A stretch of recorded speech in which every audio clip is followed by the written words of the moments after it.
በመላካና ምንም አላላችሁ ምናምን የሚል አይጠፋም። በመላካና ምንም አናለ መላእክቶች ሲላኩ ያድናሉ። የሚያድኑት ግን በራሳቸው ኃይል ሳይሆን በእግዚአብሔር ኃይል ነው። እግዚአብሔር አድርጉ ሳይላቸው እንኳን አንድ ሙሉ እችን አንዷን ጥፍር ያንቀሳቅሱ። የእግዚአብሔር መልአክ ማዳን የሚችለው እግዚአብሔር ሲያዘው ብቻ ነው። በራሱ የሚያድን መልአክ የለም። በራሱ የሚያስመልጥ መልአክ የለም። የማዳን ኃይሉ ከሱ የተነሳ ሳይሆን ከጀርባው ካለው ከትልቁ አምላክ የመነጨ ነው። ሁለተኛ ነገሥት ምዕራፍ 6 ቁጥር 17 እናይና እንጨርሳል። ኤልሳዕ የተናገረው ቃል ነው ይሄ ቃል። ኤልሳዕም አቤቱ ያይ ዘንድ ዓይኖቹን እባክህ ግለጥ ብሎ ጸለየ። እግዚአብሔርም የብላቴናውን ዓይኖች ገለጠ፣ አየም፣ እነሆም በኤልሳዕ ዙሪያ ያሉት የእሳት ፈረሶችና ሰረገሎች ተራራውን ሞልተውት ነበር። በጣም ብዙ ሰረገላ ደጅ ላይ ቆሟል። በቃ ዛሬ ተይዘናል ብሎ ሲናገር ኤልሳዕ እንደዚህ አለ፣ አንተ ዓይኒ ተከድኗል፣ ማየት እንድትችል ጸልያለሁ። እግዚአብሔር ሆይ የጊያዝን ዓይን ግለጥ ብሎ ሲጸልይ እግዚአብሔር የጊያዝን ዓይን ገለጠው። ዓይኑ ሲገለጥ ተአምር አየ።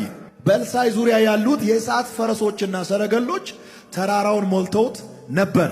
ከተላኩት ገዳዮች ኤልሳዕን እንዲታደጉ የተላኩት የኤልሳዕን ዙሪያ ሞልተውት ነበር። በዓለም ካለው በእኛ ውስጥ ያለው ይበልጣል። የእግዚአብሔር መልአክ አንተን የሚጠብቀው እሱን ስለምትፈራ አይደለም፣ ዋናውን ስለምትፈራ ነው። በራሱ የሚያድን፣ በራሱ የሚታደግ፣ በራሱ ተአምር የሚሰራ መልአክ የለም። አንዳንድ ጊዜ አያለሁ እኔ መኪናዎች ላይ በጣም በብዙ ታክሲዎች ላይ የጋብርኤል ስጦታ ይላል። መላእክቶች ከየት አምጥቶ ይሰጣል? እግዚአብሔር የሰጠው ነገር ላይ ዕውቅናውን ለመልአክ፣ እግዚአብሔር በሰጠው ጉዳይ ላይ ዕውቅናውን ለጋብርኤል፣ እግዚአብሔር በሰጠው ጉዳይ ላይ ዕውቅናውን ለሚካኤል፣ እግዚአብሔር ባደረገው ጉዳይ ላይ ዕውቅናውን ለማርያም ስትሰጡ አይከብዳችሁ? በያዛችሁት ነገር ሁሉ ላይ መልአክን ሾማችሁ እግዚአብሔርን ዳር ያወጣችሁ ሰዎች፣ ከመልአክ የተቀበልኩት መኪና የለም፣ ከመልአክ የተቀበልኩት ልጅ የለም፣ ከመልአክ የተቀበልኩት ትዳር የለም፣ ስለዚህ ይሄ የጋብርኤል ስጦታ ነው ብዬ መጻፍ አልችልም። የሚንቀሳቀስና ማይንቀሳቀስ ንብረት ሁሉ የእግዚአብሔር ስጦታ ነው። እስትንፋሳችን የእግዚአብሔር ስጦታ ነው። በሰላም ወጥተን የምንገባው በእግዚአብሔር ነው። በጣም ብዙ ሰዎች በዚህ ወር ካመናችሁ ከእግዚአብሔር እጅ ስጦታ ትቀበላላችሁ። የኔ ነገር ሁሉ ምንጩ እግዚአብሔር ነው። በእኔ ጉዳይ ዕውቅና የሚሰጠው ለእግዚአብሔር ነው። እኔ ዕውቅና የሚሰጠው ለእግዚአብሔር ብቻ ነው። ማዳን የእግዚአብሔር ነው። ኃይል የእግዚአብሔር ነው። ችግረኞች አላችሁ፣ ይሄ ወር የእናንተ ወር ነው። እግዚአብሔር ከላይ ወደ ምድር የሚናገርበት፣ የተከለከላችሁትን ፍትህ ከእግዚአብሔር እጅ የምትረከቡበት።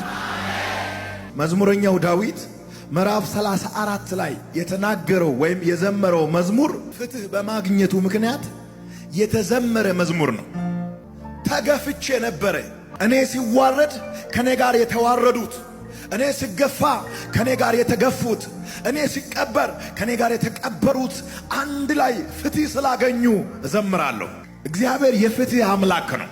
አሁን እኛ ያለንበት ክፍለ ዘመን የፍትህ እጦት ያለበት ዘመን ነው። በብዙ ሚሊዮን የሚቆጠሩ ለፍትህ ፍለጋ ይጮኻሉ፣ ይንከራተታሉ። የፍትህ ፈላጊዎች ድምፅ ተራራ ላይ ይጮኻል፣ ሸለቆ ላይ ይጮኻል። በየቦታው ፍትህ የሚጠይቁ ሰዎች ቁጥራቸው በጣም ብዙ ነው። እውነት አንዳንድ ጊዜ በበደለኞች እጅ ትሞታለች፣ ትቀበራለች፣ በሦስተኛው ቀን ግን ትነሳለች።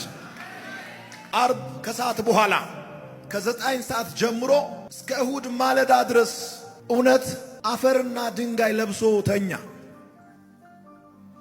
በሦስተኛው ቀን የፍትህ አምላክ እጁን ሲዘረጋ ከእውነት ላይ ድንጋዩ ተንከባለለ። እውነት ሕያው ሆኖ ወጣ። እውነት መንቀሳቀስ ጀመረ። እውነት ማውራት ጀመረ። እውነትን ይዞ ተነሳ።